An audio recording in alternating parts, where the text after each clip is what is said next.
Amém, irmãos? Título do nosso sermão: Cristo, nossa reconciliação.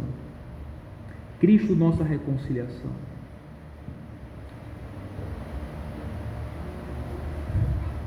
Rússia e Ucrânia, Irã e Israel. Temos visto batalhas acontecendo nesses territórios, nessas nações, entre si, guerras, causa morte, destruição, tudo isso resultante da inimizade que há entre eles, a falta de paz, a falta de comunhão, a falta de harmonia, causado por diversos fatores. Pode ser fatores econômicos, fatores políticos, fatores geográficos. O fato é que entre eles não há paz,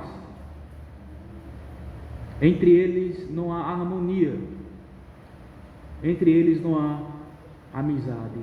E, portanto, a única maneira então desses países gozarem de paz, de harmonia, de tranquilidade no relacionamento entre eles é se primeiro houver o quê? Reconciliação.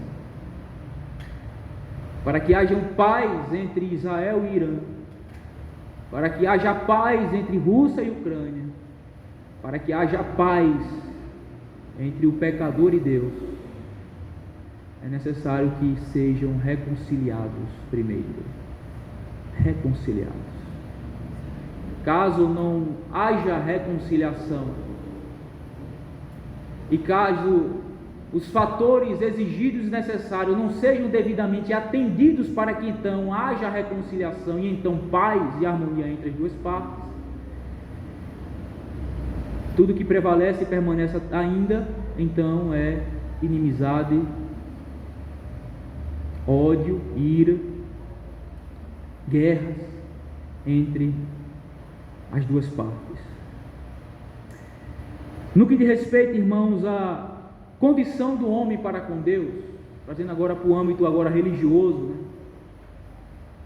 Do pecador para com Deus, de Deus para com o pecador, a única pergunta que a maioria das religiões do mundo tem em comum é: como um homem pecador pode ser reconciliado com um Deus justo? Essa é a grande pergunta do cristianismo, vamos dizer assim. Como homens pecadores como nós pode ser reconciliado e gozar verdadeiramente de um relacionamento de comunhão, de intimidade, de harmonia, de amor entre um pecador como nós e um Deus justo? Como? Essa é a grande pergunta. Enquanto todas as outras religiões apontam para as obras do homem como um meio de reconciliação, as Escrituras apontam para longe do homem, para a pessoa e obra de Jesus Cristo. O homem pecador pode ser reconhecido com Deus ou reconciliado com Deus somente através da obra de Cristo na cruz do Calvário. Essa é a única resposta para esta pergunta: como pecadores como nós podem ser reconciliados com o Deus justo? Através da fé na obra e na pessoa de Jesus Cristo na cruz do Calvário. Lá encontramos a resposta. Portanto, irmãos, a princípio, pergunta: o que é então reconciliação? Reconciliação, irmão, vem de uma palavra latina, né? Um termo composto, cujo significado é reunir novamente, unir mais uma vez. Antes havia um período e um momento que eles tinham união, comunhão e harmonia, só que devido ao fator pecado, foi causada essa ruptura entre Deus e o homem. Então a palavra reconciliação vem trazer exatamente a definição de unir-se novamente, unir mais uma vez, fazer um acordo favorável ou receptivo entre as duas partes, restaurar a amizade e a harmonia entre essas duas partes que então estão em desarmonia e em inimizade. Esse é o significado da palavra reconciliação.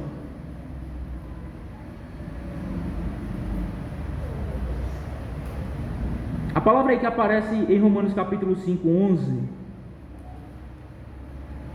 é usada para se referir à restauração do favor de Deus aos pecadores que se arrependem e colocam a sua fé na pessoa e obra de Jesus Cristo, nosso Senhor. Agora, a pergunta que surge é uma outra pergunta: quem se reconciliou com quem? Foi Deus que se reconciliou com o pecador, ou o pecador se reconciliou com Deus? Ou as duas coisas? E a resposta que nós encontramos na palavra de Deus é que foram as duas coisas. O sentido é duplo. Deus se reconciliou com o pecador e o pecador se reconciliou com Deus. É uma ação de mão dupla, não é? Deus decide reconciliar-se com o pecador através de Jesus Cristo e então o entrega para morrer como pagamento pela dívida do pecado dos pecadores. Então o texto que nós lemos lá de 2 Coríntios 5,18, né? Deus estava em Cristo reconciliando consigo mesmo o mundo.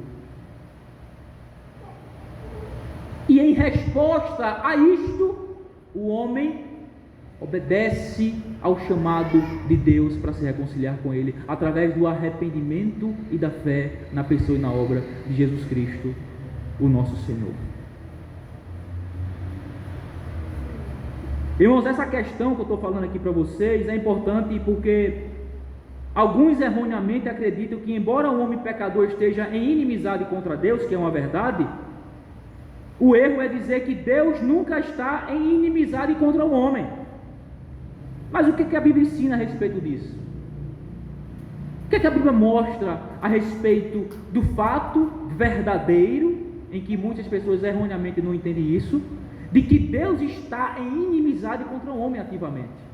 Não é somente o pecador, devido à sua maldade, está em uma inimizade injusta para com o seu Criador, mas Deus, por ser santo, está em uma inimizade justa e santa em relação ao pecador devido ao seu pecado e à sua natureza santa de Deus. Como é que podemos ver isso?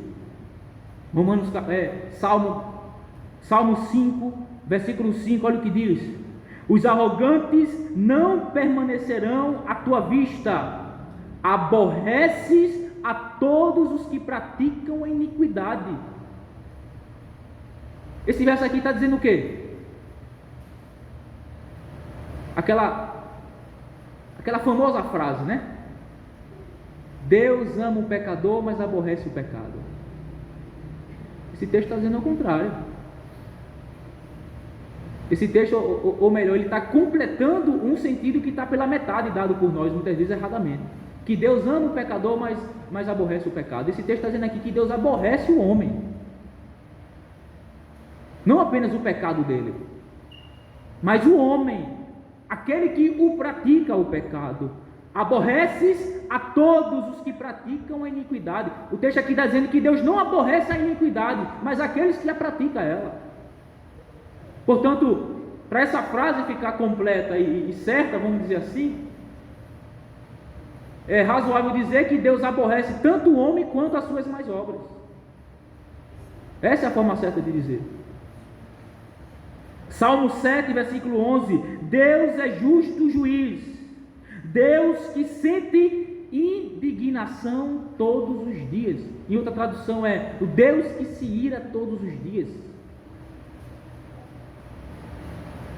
E o decorrer do texto vai dizer: se o homem não se arrepender, Deus está irado com quem? Com o homem. Se o homem não se arrepender, Deus já afiou a sua espada, já aparelhou o seu arco. A advertência contra os transgressores e não contra a sua transgressão. Porque toda transgressão tem um agente que o pratica, e é contra o agente praticante, o agente moral que é o ser humano, que Deus está irado e indignado em sua santidade e em sua justiça. João 3,36, um texto que nós conhecemos: por isso quem crê no Filho tem a vida eterna, o que todavia se mantém rebelde contra o Filho não verá a vida, mas sobre ele permanece a ira de Deus. Deus está irado com o pecador, com o homem, de maneira que aquele que não obedece, aquele que se mantém rebelde contra o Filho, aquele que não crê no Filho, aquele que rejeita o Filho, a ira de Deus está sobre este. Deus continua e está irado contra ele. Mas o texto mostra que Deus está afastado do pecador. Ele não apenas está irado com o pecador.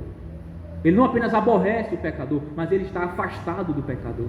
Salmo 5, versículo 4: pois tu não és Deus que se agrada com a iniquidade, e contigo não subsiste o mal. Deus não tem parte com o mal. Deus não tem parte com a iniquidade, e portanto ele é completamente afastado, separado do mal, do qual o homem é.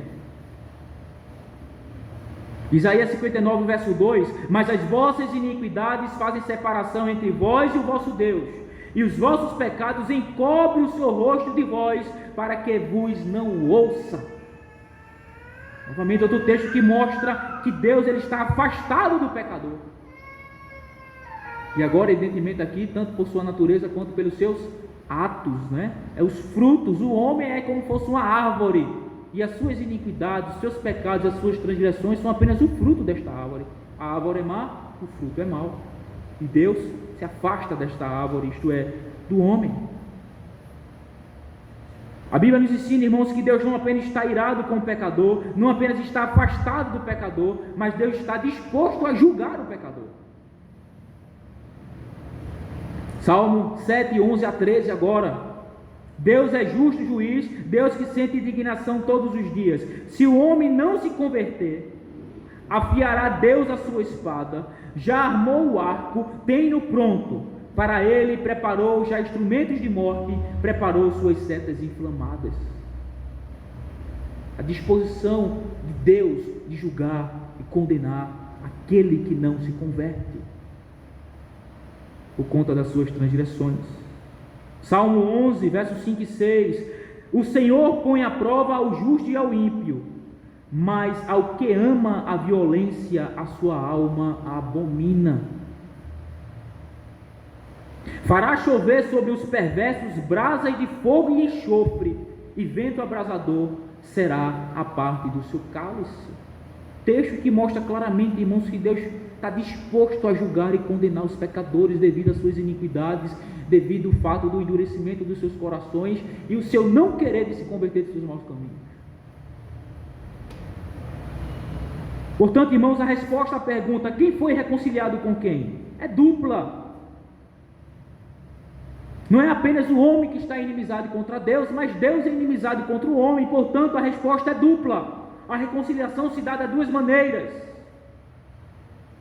tanto de Deus para com o homem, quanto do homem para com Deus. A cruz reconciliou Deus com o homem, conosco, no sentido de que Cristo pagou nossa dívida pelo pecado, satisfazendo a justiça de Deus e apaziguando a sua ira. Isso removeu a inimizade de Deus contra nós e tornou possível que Ele nos justificasse pela fé em seu Filho.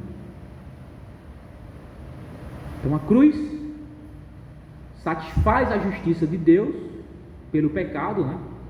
Todos os pecados dos eleitos do povo de Deus foi punido em Cristo e, portanto, satisfez a justiça dele e, consequentemente a isso, aplacou a sua ira. Por quê? Porque a sua justiça já foi satisfeita pelo pecado do seu povo. E assim Deus, através do seu Filho, reconciliou-se com os pecadores. Mas tem um outro sentido. Somos reconciliados com Deus através também da cruz. Quando? Através da obra regeneradora e vivificante do Espírito Santo, nos arrependemos dos nossos pecados, ou seja, deixamos de lado nossas hostilidades em pensamentos e ações contra Deus e colocamos nossa fé em Cristo. Então aqui é a resposta.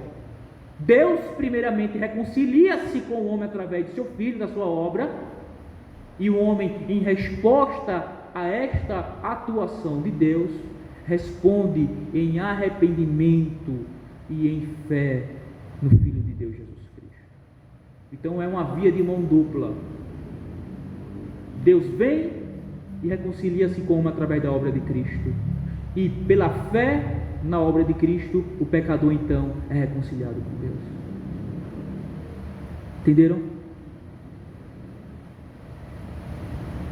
Vou repetir novamente, para que fique claro. Deus se reconcilia conosco através da cruz. da morte de Cristo, seu Filho, o qual ele se entregou como pagamento pela nossa dívida.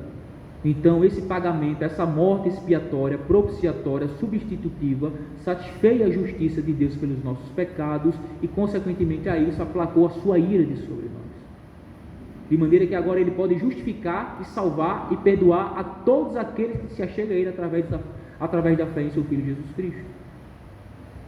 E nós nos reconciliamos com Deus quando nós, em resposta a essa obra de Deus, nos arrependemos dos nossos pecados, reconhecendo a nossa inimizade, o nosso ódio, a nossa mágoa, a nossa ira contra o nosso Criador, e nos voltamos para Ele em arrependimento e em fé em seu Filho Jesus Cristo.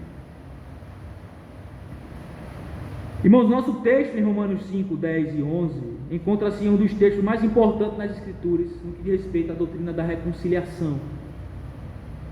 Versículo 10 e 11: porque se nós, quando inimigos, fomos reconciliados com Deus mediante a morte do seu Filho, muito mais estando já reconciliados, seremos salvos pela sua vida.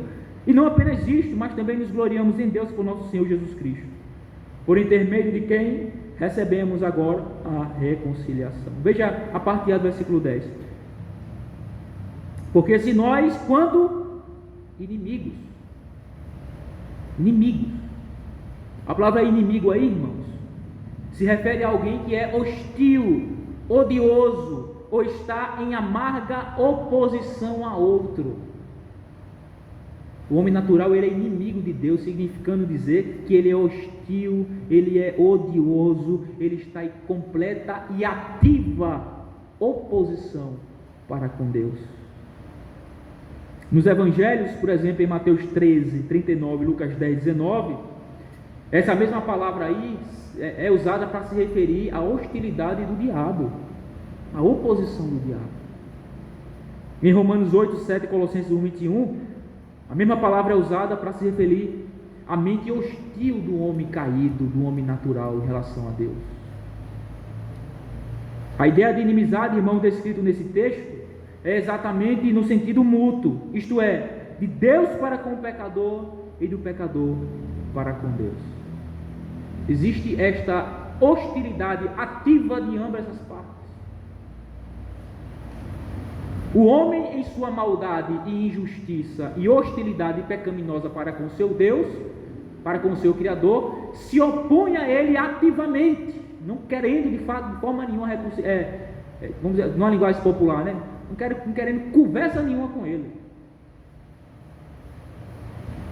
ativamente. Mas por outro lado também Deus está ativamente em hostilidade para com o pecador, mas não de forma injusta ou pecaminosa, mas de forma justa, santa e reta, devido à sua natureza completamente pura, que não pode contemplar o mal, ou ter alguma parte com o mal, com as iniquidades e com a transgressão. Então a hostilidade se dá das duas formas, dos dois lados. Um conhecido teólogo, ou dois melhor vou citar aqui, Charles Hodge e Matthew Henry. Charles Hodge diz assim: não existe apenas uma pecaminosidade, oposição do pecador a Deus, mas uma santa oposição de Deus ao pecador.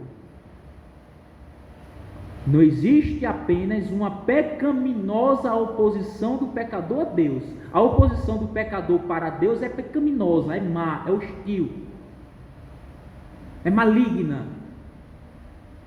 é impura, é imoral. Mas a oposição de Deus em relação ao pecador é santa, é justa, é pura, é piedosa, por conta da natureza de Deus. Matthew Henry diz assim: essa inimizade é uma inimizade mútua. Deus detesta o pecador e o pecador detesta Deus. Só que Deus detesta o pecador justamente. É um detestar, um repudiar, um odiar santo, puro, porque Ele é todo bom e o pecador é todo mau. Mas já esta detestação do pecador em relação a Deus, ela é completamente pecaminosa, imoral e ímpia. Porque Deus é o objeto que merece todo o amor. Todo o amor. Parte B do versículo 10. Fomos reconciliados com Deus mediante a morte do seu Filho. Irmãos, a morte de Cristo, ou a obra dele na cruz do Calvário, é a base ou o fundamento para a reconciliação do crente com Deus. Com relação a Deus, como eu já falei, a morte de Cristo satisfaz as justas exigências da lei de Deus, apaziguou a ira de Deus e tornou possível a ele manter sua justiça e justificar o pecador que crê em seu Filho. Com relação ao homem, a morte de Cristo removeu o obstáculo do pecado e suas penalidades e abriu a porta para a obra regeneradora do Espírito Santo. O ódio ou a inimizade do pecador para com Deus é transformado em amor. O seu desdém para a lei de Deus é transformado em reverência e desejo de obedecer. Quando o homem responde positivamente ao chamado de Deus a reconciliar-se com Ele através da fé em seu Filho Jesus Cristo, e que neste pecador existe a atuação e a operação eficaz do Espírito Santo no seu coração, transformando o seu coração, mudando o seu coração, os seus sentimentos, as suas vontades, as suas afeições em relação a Deus, que outrora era hostil, agora é amorosa. O homem que antes não queria submeter-se à lei de Deus, não tinha desejo de andar nos seus caminhos, agora ele ama a Deus, ele ama a sua lei, ele se deleita nele. A vontade do pecador agora regenerado é fazer a vontade do Deus que o regenerou. A vontade de um pecador agora salvo é fazer alegremente, voluntariamente, contentemente a vontade daquele que o salvou. A vontade daquele que foi perdoado, do pecador perdoado, é viver para a glória e para o agrado daquele que o perdoou.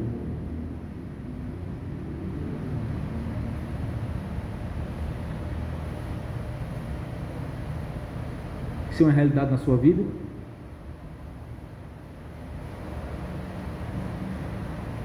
Existe verdadeiramente essa inclinação, esse sentimento, essas afeições, essa vontade santa agora, operada e trazida pela obra do Espírito Santo em você, de fazer a vontade de Deus, de viver para Deus, de obedecer os seus mandamentos, de viver para o louvor da sua glória, como uma resposta, não é para ganhar mais nada dele, porque você já ganhou o perdão e a salvação, mas como uma resposta agora do amor dele para com você através de Jesus Cristo.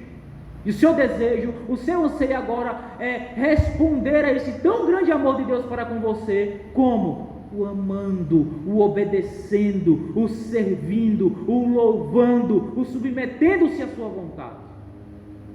Isso é uma realidade na sua vida? Existe essa afeição e essa disposição nova, criada e trazida pelo Espírito Santo de Deus ao seu coração, a partir da obra da regeneração? Ou você continua hostil à vontade de Deus? Ou você continua agindo como o inimigo de Deus, com um completo desdém a Deus e a sua vontade, com uma completa falta de prazer, contentamento e vontade de viver de acordo com a vontade de Deus? Se essa é a sua condição, você ainda não é salvo. Não houve ainda regeneração em você. Não houve ainda novo nascimento em você. Se não existem essas disposições novas, operada e trazida e criada pelo Espírito Santo na sua vida. Não estou falando de perfeição, irmãos. Eu estou falando de uma realidade experimental na vida de todo aquele que verdadeiramente foram salvos por Deus. Eu não estou falando que a gente deixou de ter inclinações pecaminosas, tem ainda, mas em guerra contra essas inclinações pecaminosas, contra a vontade de Deus, há uma nova vontade em nós, há uma nova afeição agindo no nosso coração, no nosso interior, de dentro para fora, e isso é atuado e operado através da obra do Espírito Santo, através da obra da regeneração, que nos lavou e nos regenerou, com uma semente, e através de uma semente incorruptível, através da palavra de Deus. Se não há essa guerra santa, se não há essa disposição e essa vontade sincera, verdadeira de viver e agradar a Deus em você, é porque naturalmente você ainda continua naturalmente inimigo dele. Ele não tem o mínimo prazer nele, nem na sua palavra, nem na sua vontade revelada nela.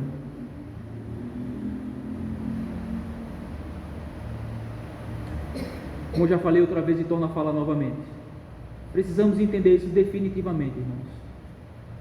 Ser salvo, ser regenerado e ser feito uma nova criatura em Cristo Jesus, nosso Senhor, não é simplesmente consentir com um sistema de doutrina. Isso é o que muitas pessoas, principalmente no meio reformado, entendem.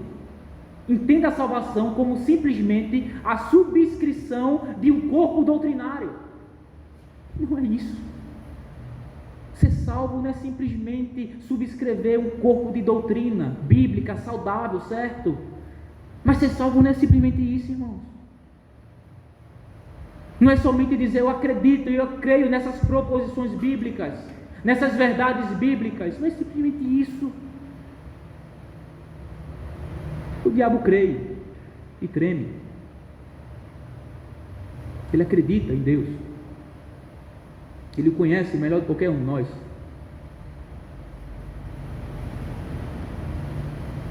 Então, em nome de Jesus Cristo, entenda isso.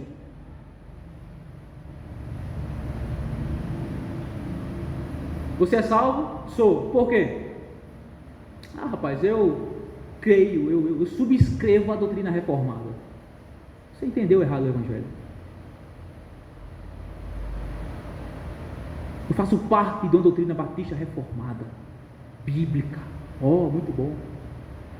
Mas não é isso. Mas essa não é a pergunta. A pergunta é: você nasceu de novo? Você teve uma experiência real, substancial, verdadeira, experimental, de um verdadeiro encontro com Cristo através da sua palavra? De maneira que a partir daquele ponto para cá você é outro completamente diferente? Não perfeito, mas caminhando à perfeição, crescendo em santidade, crescendo em arrependimento, em quebrantamento, em confissão de pecado, em abandono de pecado, crescendo nas virtudes, na piedade, na santidade, na obediência, no contentamento a Deus, na alegria em servir e submeter-se à sua vontade. Salvação não é simplesmente subscrever um corpo doutrinário, não. Não é subscrever um punhado de doutrinas e proposições que, ainda que verdadeiras, mas não é simplesmente isso. Como em outro momento já foi falado,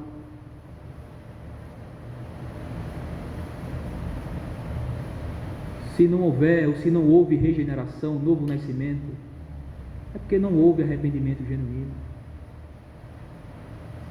Não houve também arrependimento genuíno, não houve também uma fé salvífica, não houve também justificação e, consequentemente, não vai haver santificação.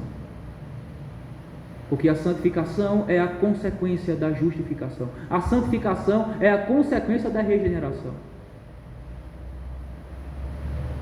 Se não há santificação na sua vida, se não há progresso nisso, irmão, se não há evidência de que você é mais santo do que quando aceitou a fé, quando creu em Cristo, pense um pouquinho sobre isso na sua vida. Se examine direitinho, vê se você está na fé. Porque é impossível alguém que foi regenerado não ser santificado. E de novo, destaco, não estou falando de perfeição, eu estou falando de mudança, transformação, evidência de salvação na nossa vida. Não apenas questões estereótipas, externas a mim, mas algo que brota de dentro para fora em mim. Que começa aqui no peito, no coração. E eu sou completamente mudado e transformado. Minhas afeições, minha vontade, meus sentimentos. Claro, vai estar misturado com o pecado. Mas existe essa realidade na minha vida.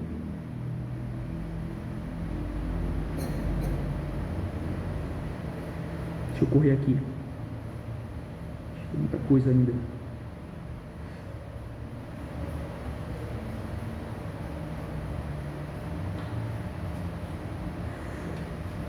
Parte C do versículo 10. Muito mais, estando já reconciliados, seremos salvos pela sua vida. Irmãos, o crente, isso aqui é para você aplaudir de pé. Estou brincando, viu? Mas na compreensão dessa verdade bíblica, o crente, o cristão, já foi reconciliado com Deus. Já foi reconciliado com Deus. A reconciliação do crente é uma realidade completa e acabada, fundamentada sobre a morte de Cristo uma vez por todas. Nós não estamos esperando para sermos reconciliados, mas estamos total e completamente reconciliados no momento em que cremos. Pense nisso. Olhe para isso, escute isso, vai servir para o seu consolo. Se você creu verdadeiramente lá naquele dia para a salvação em Cristo Jesus, você já está reconciliado com Deus. Acontece simultaneamente, né? Quando eu creio, eu sou justificado e na mesma hora reconciliado e adotado na família de Deus. Aquela inimizade que havia entre eu e Deus e eu, agora cai por terra e é estabelecido a paz. Romanos 5:1, comecinho desse capítulo. Justificado, pois, mediante a fé, temos paz com Deus através do nosso Senhor Jesus Cristo. Aquela inimizade foi rompida, foi acabada, foi resolvida, foi sanada. Como? Na obra de Cristo e a minha resposta em arrependimento e fé nele. Então, fui justificado e reconciliado com Deus.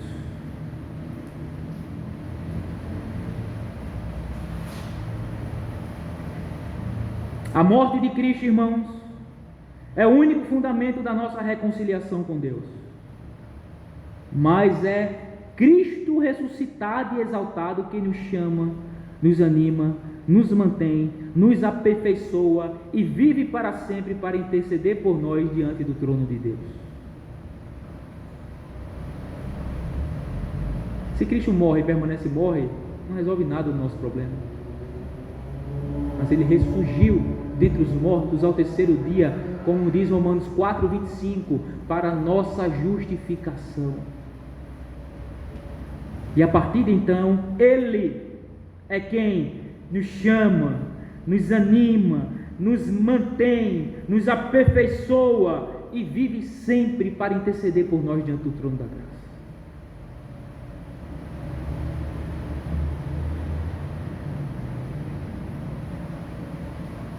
Irmãos, aqueles que reconhecem sua reconciliação, aquele que reconhece que sua reconciliação é somente através de Cristo, são levados a exaltar e se gloriar somente em Deus. Em Filipenses 3:3, o apóstolo Paulo descreve o verdadeiro cristão como aquele que se gloria em Cristo Jesus e não confia na carne. Em 1 Coríntios 1:31, Paulo escreve: aquele que se gloria, glorie-se no Senhor. É o que o versículo 11 diz no nosso texto, né? E não apenas isto, mas também nos gloriamos em Deus, por nosso Senhor Jesus Cristo. A glória do crente é Cristo, por meio do qual ele foi reconciliado com Deus. ele não confia na sua carne, ele entende a sua insuficiência, a sua decadência, ele entende, compreende que sem Cristo ele estava completamente arruinado e perdido. Portanto, ele se alegra, ele se exulta, ele se gloria no Cordeiro de Deus que tirou e limpou ele de todo o seu pecado e estabeleceu a paz entre ele e Deus.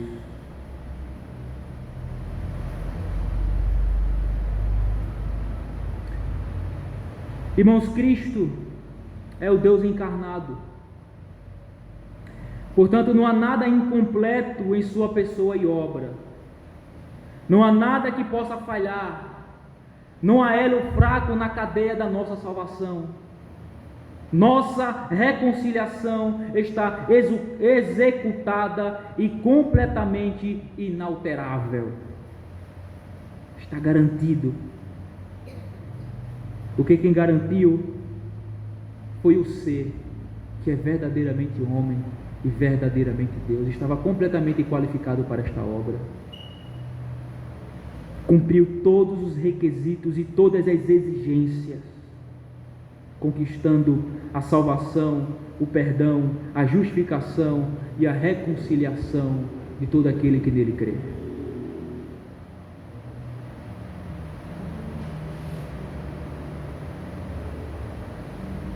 Somente através de Cristo, somente através da cruz de Cristo, o pecado pode ser removido e seus efeitos devastadores podem ser corrigidos.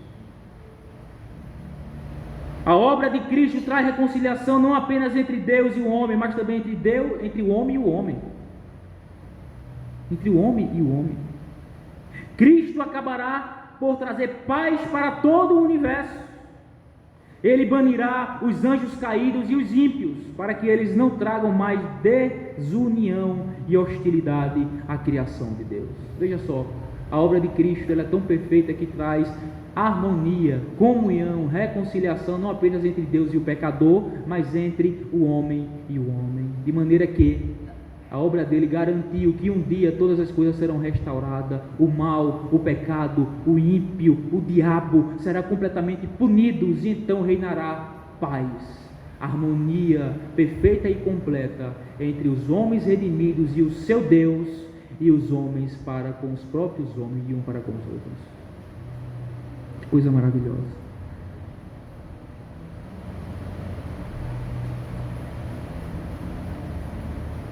Irmãos, a reconciliação só é possível através do sofrimento substitutivo e da morte de Cristo. A reconciliação do crente é um fato consumado e uma realidade.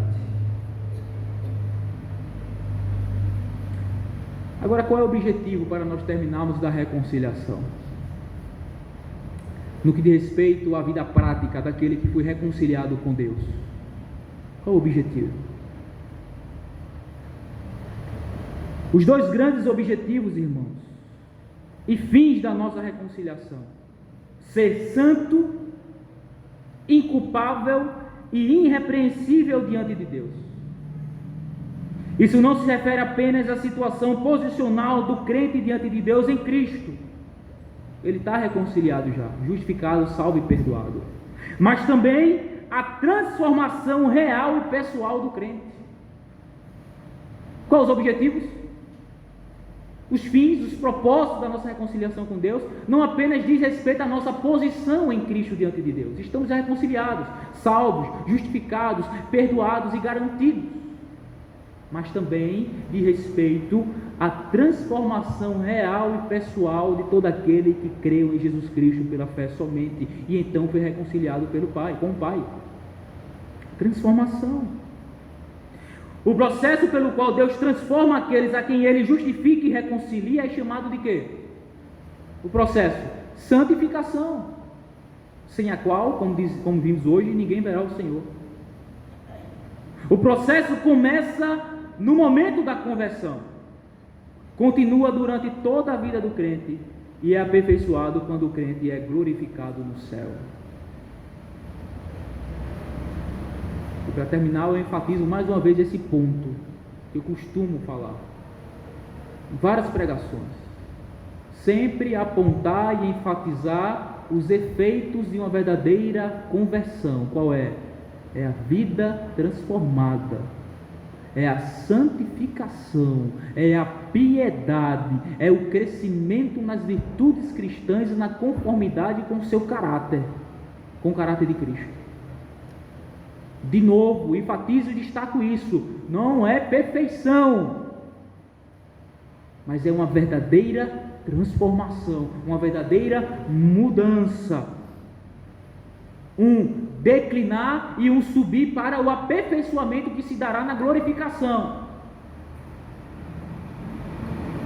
Mas aquele que verdadeiramente foi justificado, foi reconciliado com Deus através da fé em seu Filho Jesus Cristo, este será e está sendo e continuará sendo até a glorificação santificado, transformado de glória em glória e de fé em fé. E eu sempre costumo dizer isso, eu não vou deixar de dizer. De maneira que eu não sou o mesmo crente que eu era 5 anos atrás. Eu não sou o mesmo crente que eu era no primeiro mês em que eu me converti a Cristo. Eu sou outra pessoa. Houve um progresso, houve um crescimento na santidade e na piedade, houve um crescimento no conhecimento de Deus e da sua vontade, houve um crescimento no meu quebrantamento, no meu arrependimento, houve um crescimento na minha fé em Cristo Jesus, houve um crescimento nas minhas afeições e vontade de querer fazer a vontade de Deus, de subjugar a minha vontade à vontade dEle, de deixar de lado as minhas próprias vontades para fazer a vontade dEle, não a minha. Como Jesus diz, aquele que quer vir após mim, tome a sua cruz de cada dia, negue-se a si mesmo e siga-me. Negar a si mesmo é exatamente isso, deixar de lado nossos próprios interesses para submetermos à vontade de outro. E a vontade deste outro é de Jesus Cristo, o nosso Senhor. Há um crescimento nisto. Há um crescimento evidente, palpável, experimental. Sim, há momentos de frieza, há momentos de declínio, há momentos de queda, de fraqueza, mas a gente nunca permanece assim. Deus, em sua graça, sempre trabalhará, operará através dos meios, através das circunstâncias, através da providência, para nos despertar, para nos conduzir ao arrependimento, ao quebrantamento, à oração, à leitura da palavra, ao avivamento de novo. Mas existe isso na vida de um crente verdadeiro. Mas se isso não existir na sua vida, irmão, examine-se para ver se você está na fé. Pare e pense, quantos anos eu estou na fé? Com quantos anos eu aceitei a Cristo? Vamos colocar nessa linguagem para ficar mais fácil, né? Com quantos anos eu declarei a minha fé publicamente em Cristo Jesus, eu professei a minha fé, eu me arrependi do meu pecado, eu expressei a minha fé em Cristo Jesus. Com quantos anos? Com tantos anos. Já faz quantos anos isso? Tantos anos. O quanto eu sou diferente daquela pessoa hoje? Se for só nos cabelos brancos, e não no caráter, não na transformação pessoal e real, não no seu conhecimento de Deus, não na sua piedade, nas virtudes cristãs, no fruto do Espírito, é certo que você não está na fé. É certo que você não é um crente verdadeiro. É apenas um crente em que é chamado popularmente como um crente nominal. Nominal. Alguém que tem o seu nome no rol de membro da igreja, alguém que professou a sua fé publicamente, alguém que passou pelo batismo, mas nunca nasceu de novo. Que passou por todos esses ritos, mas nunca nasceu de novo. Não valeu de nada a sua profissão de fé, não valeu de nada o seu batismo, porque você continua tão perdido quanto antes. O que fazer então? Se arrependa dos seus pecados. Deus já providenciou o que era necessário através do seu Filho Jesus Cristo para tornar possível a reconciliação dele para contigo.